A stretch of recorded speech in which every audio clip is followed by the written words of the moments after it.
So this particular new will call the memory manager's allocate memory function. And this particular allocate Hi memory all, function, this is me Karan. So in the previous two lectures, we talked about what is memory pool, in what kind of cases we should use memory pool, and what is the theoretical idea behind implementing memory pool.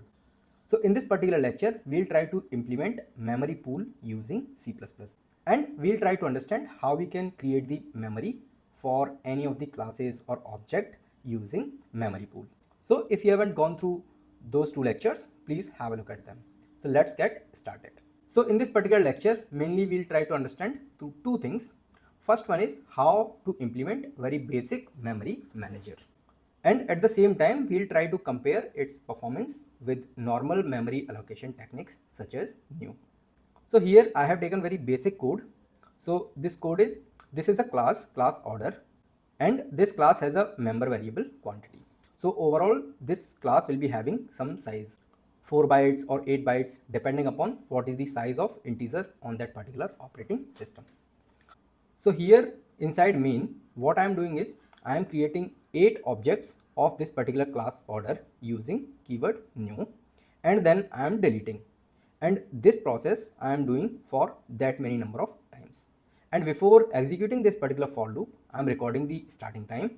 And when this entire process is completed, then I am recording the end time. And then I am trying to calculate the difference. So that way I'll get the time taken by this particular loop. So let's execute this particular piece of code.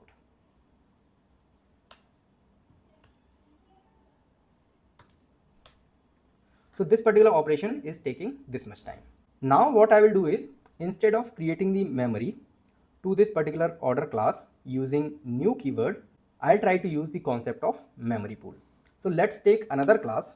I'm calling that class as order1, and again the size of this class also will be same, that is integer quantity, and this will have constructor which will initialize the member variable.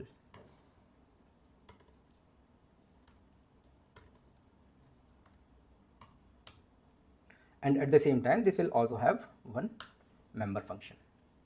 So why I'm taking this class same as this particular class is so that we can compare the performance of memory allocators. That is, for this class I'll try to allocate the memory using new, and for this class I'll try to allocate the memory using memory pool. And size of both the classes will be same because both the classes contain single integer member variable. So to allocate the memory to this particular order1 class, I'll take a separate class which I will call as memory manager. And this particular memory manager will have two member variables. First one is vector, which will keep track of the available memory, and a character pointer which will help us allocating the total amount of required memory. Constructor of memory manager will take two variables. First one is object size, that is what is the size of single object, and at the same time how many objects we want to manage using memory manager. So this is number of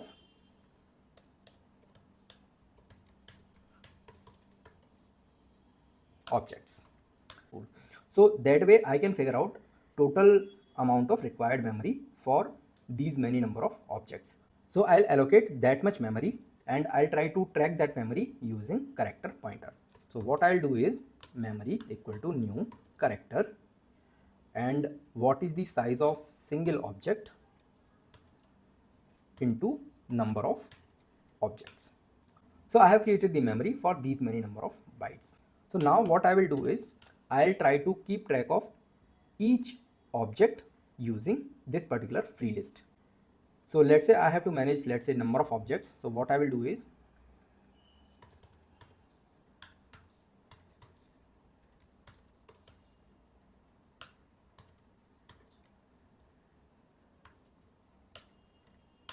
so inside this free list I will insert the starting address of each object, that is this, and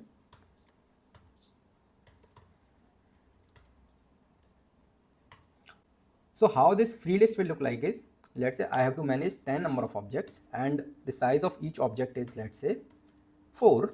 Then total amount of memory which I have allocated, which is being pointed by memory, is equal to 40 bytes.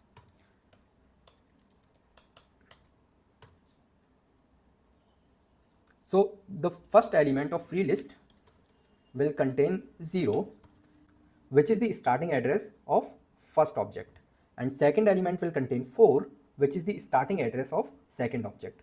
So first object will lie from 0 to 3 and second object will lie from 4 to 7, and similarly third object will lie from 8 to 11 and next object will be from 12 to 15. Like that, all the 10 objects will be there inside the free list. So I have created the free list which will keep track of starting address of each object. And this entire thing we have done inside the constructor. Now we have to create the destructor which will destroy the memory when we want to destroy it. So what this will do is delete and memory. So this will delete the entire memory which we have created using new keyword. Now this particular memory manager should have two functions. First one is allocate memory and second one is deallocate memory.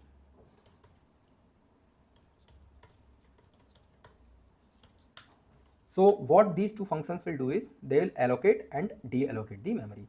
So when we'll call allocate memory, at the time this particular function will fetch the last element from this free list. So what will happen is this will access the last element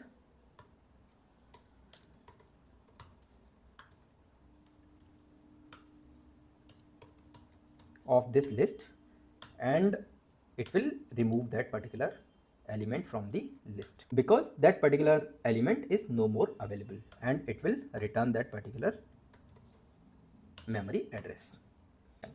So this is how we are allocating memory. Now if we have to deallocate the memory, so what I'll do is I'll take the address of that particular memory location and I'll put that memory address back to this particular free list. So what I will do is free list dot push back memory address. So now I have inserted this particular memory address back to this free list, and now we can use this very same memory address to allocate the memory for a new object. So I can say our memory manager contains four things. First one is constructor, which will take how many number of objects I want to manage and what is the size of each object, and destructor, which will delete the allocated memory.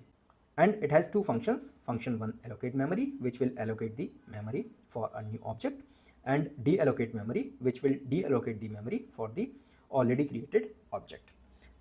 So now this particular class order1 should have instance of memory manager. So what I will do is static memory manager. So what is static? If you are not aware of it, please go through the object oriented programming concept series. There I have explained it. And instead of using static, we can pass memory manager inside the constructor of this order1 class as well. But for now we are not doing that. So what I will do is memory manager order1 and memory manager, and this memory manager will take the size of order1 class, and I want to manage 10 objects using this particular memory manager.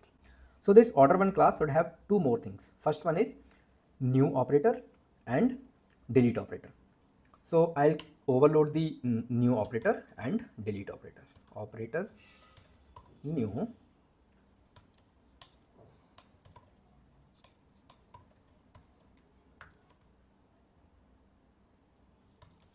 how much memory I want to allocate, and what this will do is this will call the memory manager's allocate memory function, and at the same time I need to have operator delete, which will take the address of the memory which I want to deallocate, and this will call memory managers deallocate memory function, and here I need to pass memory address. So this is how my delete operator and new operator will look like. So now what I will do is I'll try to create the memory to this particular order1 class using this particular memory manager. So let's try to do that. So I'll simply copy this.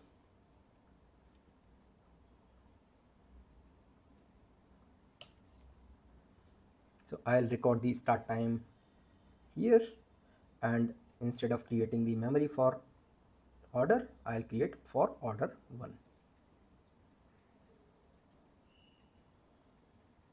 And here also we are doing very same thing, that is I'll create the 8 objects and at the same time I'll delete 8 objects, and I'll do this entire process for these many number of times. And for order 1 class I did same exercise, created 8 objects and then deleted all those 8 objects these many number of times, and I did record the time. So in this case also I'll try to record the time. So this is telling us what is the time taken for this particular operation, and now we'll try to keep track of what is the time taken using memory manager. So instead of taking end time, we'll take end time 1 and start time 1. So let's see what the time comes out to be. Ideally, I am assuming that when we'll use memory manager, the total time taken should be lesser as compared to when we are using normal new operator. So let's try to execute the code. So there are some problems in our code. Let's see. Our code has compiled successfully. Let me execute the code. So here total time taken without using memory manager. Oh, I have not changed the text. Let me change that. So this is the time taken using memory manager, and this is the time taken using without memory manager. So let's compile the code again. Let's execute. So I can see total time taken using memory manager is higher than the time taken by new keyword. So let's execute the code again. So again the time is very same. Again time is same, and it is higher for memory pool or memory manager, and it is lesser for new. So overall I can say our memory manager is not performing well as compared to new keyword. So what is the reason behind that? So let's try to understand that. So what is happening is, here we are creating the memory for 8 objects and then we are deleting the memory allocated for 8 objects. But when we have implemented memory manager, that memory manager is keeping track of the memory using vector. So when we are calling this allocate memory, this particular operation is quite expensive, because here we are fetching the value from the vector and then we are deleting the element from the vector. And at the same time, deallocate memory is also very expensive, because whenever we will add a new address to the vector, it will check whether space is available or not. So that particular operation is quite expensive. So because internally we are using vector to keep track of the available memory, that's why our memory manager is not performing well. If we would have used some kind of list, that is linked list, to keep track of available memory, our memory manager would have performed really well as compared to the new keyword. So this is the exercise for you. So what you can do is, instead of keeping track of memory using vector, you can try keeping track of it using list. And I'll provide you the implementation of that in the description section. So have a look at that. And I'm sure in that particular scenario, your memory manager based solution will be working far better as compared to normal new approach. So if I talk about the entire flow of the code, then when I'll call the main, at the time we'll try to create the object of order1 class using new keyword. But this particular keyword is overloaded for this particular class. So the new keyword of order1 class will get called, and which is here.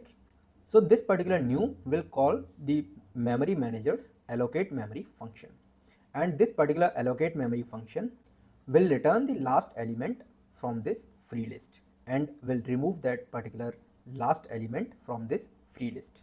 And when we'll try to delete the order 1 object, let's say object 1, at that time we'll call the delete operator of order 1 class, which will internally call the memory manager's deallocate memory function, which will take the starting address of the object for which we want to deallocate the memory.